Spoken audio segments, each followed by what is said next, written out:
Welcome again, dear students. Now let's learn about the scope of e-business. Scope of e-business is categorized into four key directions based on parties involved in the transactions, that is business, customers, etc.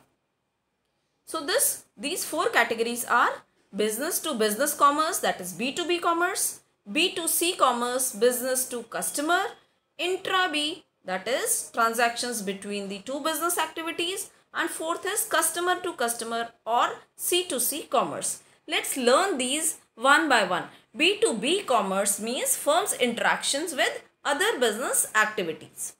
B2C commerce means firms' interactions with its customers as well as customers' interaction with the business.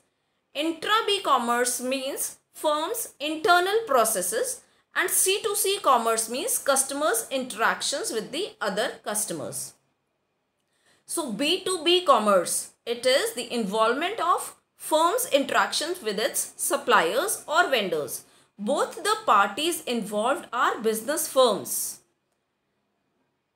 B2B commerce means business to business. Creation of utilities or delivering value requires a business to interact with other business firms to deal with other business activities. For example, one business may be for selling the products online, other business may be of the procurement.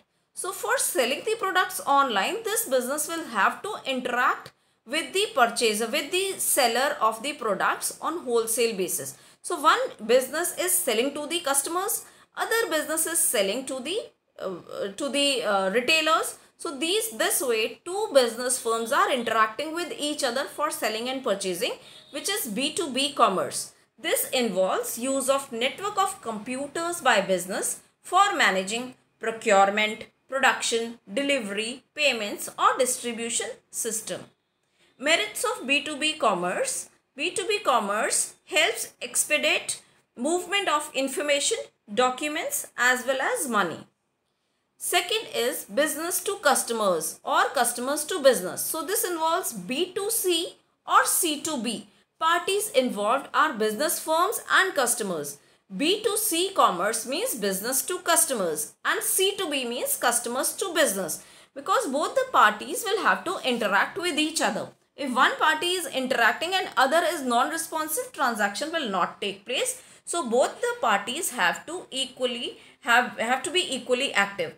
It entails a wide gamut of marketing activities including promotions, delivery of the product which are carried out online.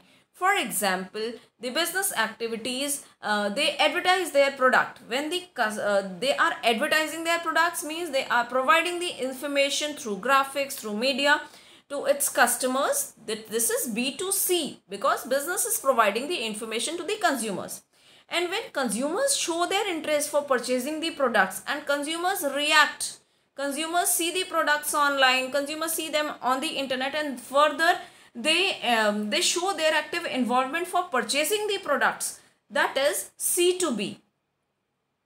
Parties involved are business firms and customers, as I told you beforehand. So it's a two-way process that includes customers to business as well. It enables customers to shop at free will, provide feedback or lodge complaints. So customers can very well see the products online. They can react. When they are reacting, that is C2B. When the firm is providing the information, that is B2C.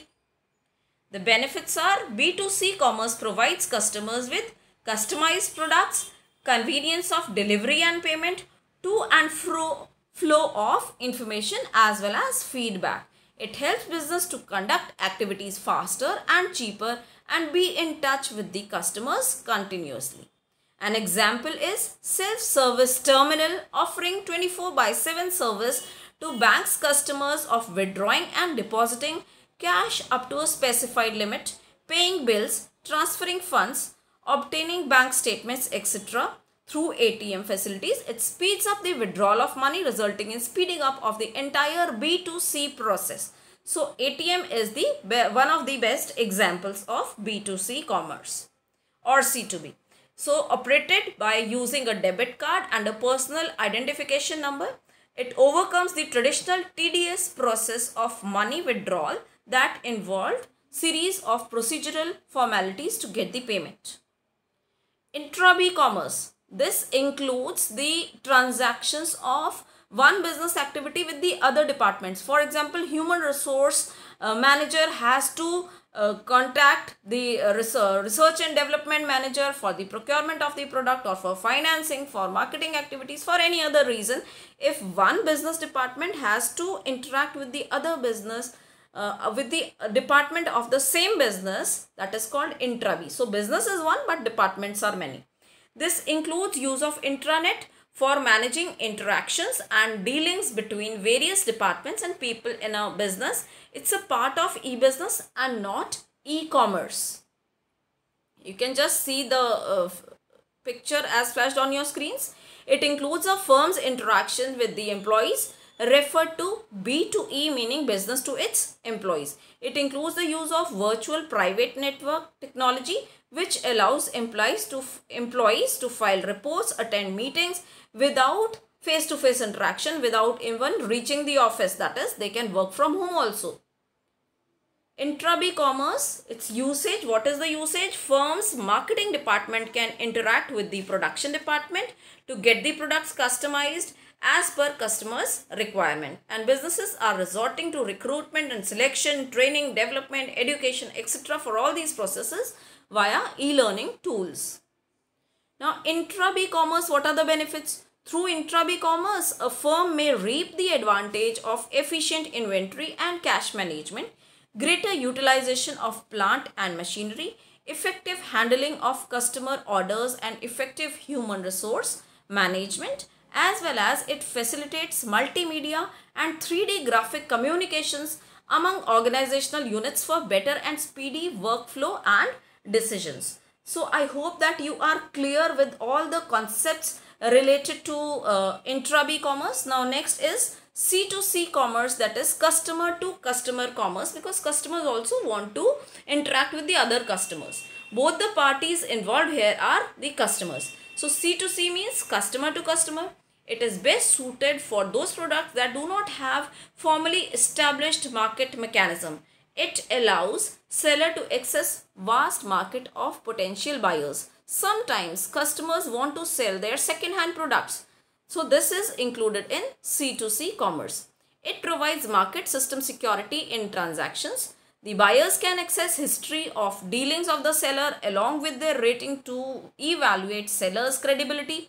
Payment intermediaries such as PayPal support the C2C activities, and it enables formation of customers forum for protecting buyers. OLX is one of the example of C2C commerce. So I hope that today you are clear with the meaning of e-business, how it is different from e-commerce, and the scope of e-business, including 4 parts, that is B2B, B2C or C2B, intra-B and C2C. Thank you all. Rest we will do tomorrow. Thank you. Have a nice day.